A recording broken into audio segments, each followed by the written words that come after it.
Good morning दोस्तों and नमस्कार। मैं हूं शिवम सिंघल, एग्री ट्रेनर। स्वागत करता हूं आप सभी लोगों का एक बार फिर से हमारे एग्री ट्रेनिंग प्रोग्राम में। दोस्तों, आज हम लोग बात करने वाले हैं गेहूं की फसल की और हम जानेंगे कि वेस्टीज के एग्री प्रोडक्ट्स को स्टेप बाय स्टेप किस प्रकार से हम गेहूं की फसल में प्रयोग कर सकते हैं। अगर आप चैनल पर नए हैं तो प्लीज चैनल को सब्सक्राइब कर लीजिएगा, बेल आइकन को प्रेस कर लीजिएगा, जिससे कि नई नई वीडियोस के नोटिफिकेशन आपको प्राप्त होते रहें। तो आइए स्टार्ट करते हैं कुछ बेसिक के साथ। गेहूं की जो फसल है वो इंडिया की मेन सीरियल क्रॉप है, अर्थात मुख्य अनाज की फसल है जो कि मेजर ऑफ द पॉपुलेशन खाती है। और गेहूं की फसल ट्रेडिशनली तौर पे अगर हम देखें तो इंडिया के उत्तरी भाग में होती हुई आई है। हालांकि आज के समय में सेंट्रल इंडिया और साउथ इंडिया में भी काफी इसकी फसल होने लगी है।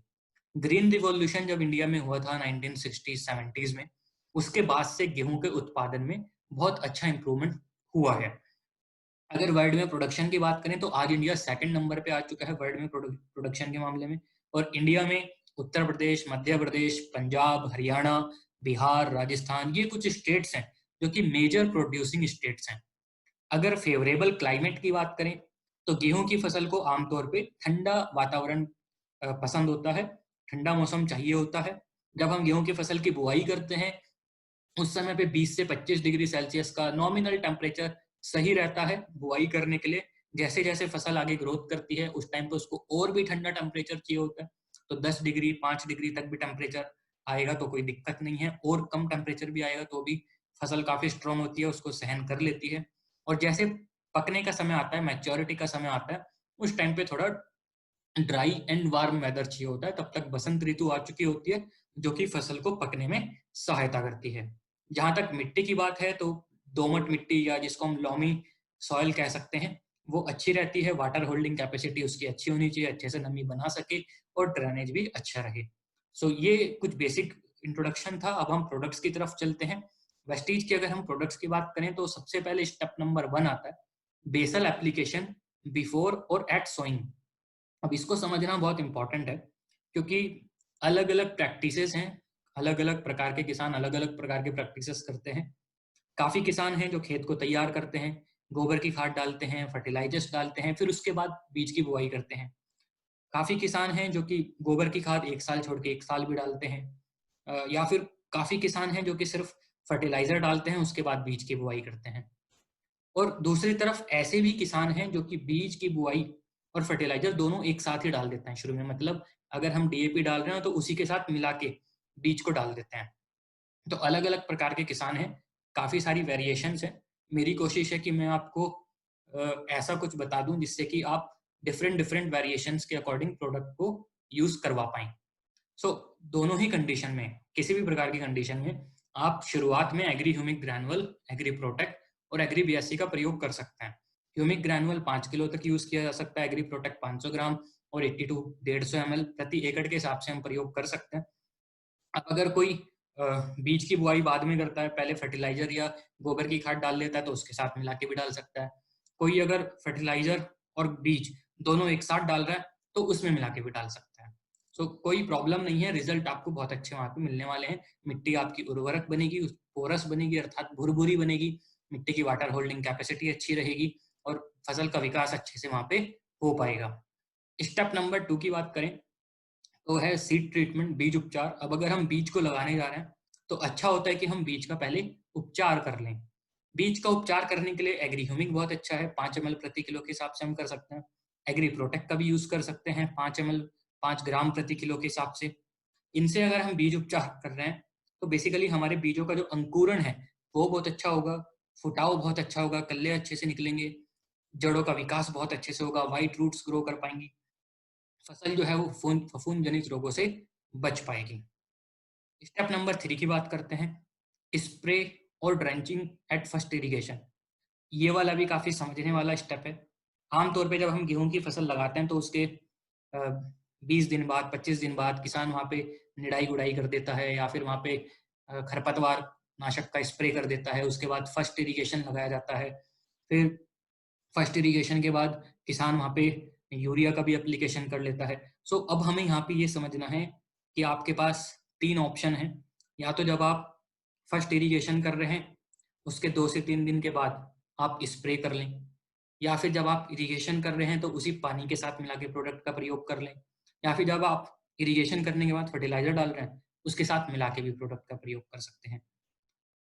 एक प्रोडक्ट कौन से हैं? एग्री ह्यूमिक है, एग्री गोल्ड है और एग्री 82 है।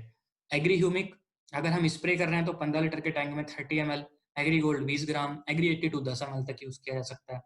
अगर हम पानी के साथ मिला के डाल रहे हैं तो 1 एकड़ के लिए ह्यूमिक 250 ml, गोल्ड 100 ग्राम और 82 150 ml प्रयोग कर सकते हैं। या खाद के साथ मिला के भी डाल रहे हैं तो यही सेम डोज जो 1 एकड़ के लिए है 250 ml, 100 ग्राम, 150 ml, इसी का हम प्रयोग खाद के साथ मिला के भी कर सकते हैं। तो तीनों ऑप्शन है और इन तीनों ऑप्शन में से अब आपको डिसाइड करना है कि इन तीनों में से कौन सा आपके लिए सही रहेगा। अर्थात अगर हम देखें कि प्रोडक्ट की कॉस्ट तो स्प्रे में कम पड़ेगी। लेबर की कॉस्ट देखें तो लेबर की कॉस्ट ड्रेंचिंग में मतलब पानी के साथ हम डालेंगे तो कम पड़ेगी। सो ये चीज मैंने आपके लिए छोड़ दी है, आप डिसाइड कर सकते हैं कि आपको इजी कौन सा लग रहा है और आपकी कॉस्ट किस में कम लग रही है, उसके अकॉर्डिंग आप डिसीजन ले सकते हैं। पर अगर हम यहाँ पे इन प्रोडक्ट्स का प्रयोग कर लेते हैं, जो पोषक तत्व आपने मिट्टी में डाले हैं या जो फर्टिलाइजर आपने डाला है वो बराबर रूप से आपकी पौधे की जड़ों तक पहुंच पाएगा, जिससे कि पौधे की ग्रोथ बहुत अच्छी रहे और आपकी जो फसल है वो विभिन्न प्रकार के बायोटिक एंड अबायोटिक स्ट्रेसेस से लड़ने की क्षमता रख पाएगी। तो जैविक अजैविक तनाव आ जाते हैं, कभी मान लीजिए वहां पे बहुत ज्यादा ह्यूमिडिटी हो गई तो भी फसल को नुकसान पहुंचने की संभावना बन जाती है। स्टेप नंबर 4, स्टेप नंबर 4 में आता है फ्लावरिंग के 15 से 20 दिन पहले। इस टाइम तक फसल लगभग 50 से 60 दिन की हो चुकी होती है और यहाँ पे स्प्रे करना अच्छा रहता है। स्प्रे के लिए हम यहाँ पे नैनोटेक मॉस और 82 का प्रयोग कर सकते हैं। 15 लीटर के टैंक में हम 30 gram nanotech, 20 ml moss, 10 ml agri 82 का प्रयोग कर सकते हैं। और ये वाला जो एप्लीकेशन है ये ज्यादा फ्लावरिंग आए इसके लिए अच्छा है। ग्रेन जो बनेंगे, दाने जो बनेंगे उनकी क्वालिटी अच्छी रहे उसके लिए बहुत अच्छा है। तो फ्लावरिंग के लिए मॉस बड़ा अच्छा रहता है, ग्रेन की क्वालिटी जिससे कि हमें माइक्रो न्यूट्रिएंट, सेकेंडरी न्यूट्रिएंट्स मिले उसके लिए नैनोटेक बहुत अच्छा रहता है। स्प्रेडर एक्टिवेटर के लिए 82 बहुत अच्छा रहता है, तो इसका स्प्रे हम कर सकते हैं। ये 4 प्रयोग, 4 स्टेप जो मैंने आपको बताए हैं, इतना भी हम कर लें तो हमको बहुत अच्छे रिजल्ट्स गेहूं की फसल में मिल जाता है। फिर भी अगर किसी को लगता है कि फर्दर कोई फसल में स्ट्रेस आ गया था या कहीं से फसल कमजोर पड़ गई तो आप 5वें स्टेप का भी प्रयोग कर सकते हैं। इसलिए मैंने यहाँ पे ब्रैकेट में लिखा है इफ रिक्वायर्ड, अगर आपको जरूरत लगे तो फसल में फूल आने के 15 से 20 दिन के बाद जब दाना बनना स्टार्ट होता है आप तब इस प्रयोग कर सकते हैं नैनोटेक गोल्ड और 82 का। 15 लीटर के टैंक से स्प्रे करा सकते हैं 30 ग्राम, 20 ग्राम और 10 ml। यहाँ से अगर हम देखेंगे कि फसल में कोई भी स्ट्रेस वगैरह आ चुका था तो उसको रिकवर करने में आसानी होगी और हमारी जो ग्रेन की क्वालिटी है वो मेंटेन रहेगी। तो जैसे मैंने आपको बताया कि 4 स्टेप भी आप कर लेंगे तो बहुत अच्छे रिजल्ट मिल जाते हैं। ऐसा मैं क्यों बोल रहा हूँ? क्योंकि गेहूं की फसल अपने आप में एक स्ट्रॉन्ग फसल है जो कि काफी हद तक मौसम के प्रभाव को भी सहन कर लेती है और किसान भी उस पर उसी हिसाब से कम खर्चा करता है।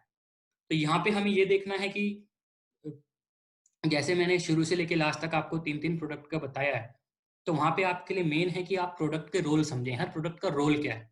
मैंने ह्यूमिक डाला है तो क्यों डाला है, प्रोटेक्ट डाला है तो क्यों डाला है, हर प्रोडक्ट का हम रोल समझे।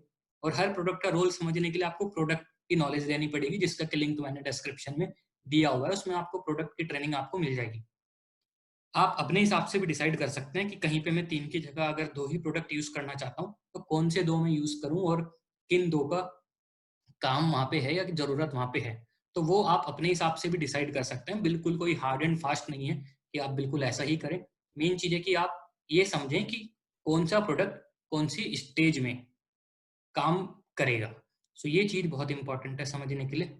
आई होप कि आज की जो इन्फॉर्मेशन है वो आपको पसंद आई होगी, आप इसको यूज कर पाएंगे। आप हमारे साथ जुड़े रहिएगा। आज के लिए दोस्तों इतना ही। बहुत बहुत धन्यवाद। Thank you very much and नमस्कार।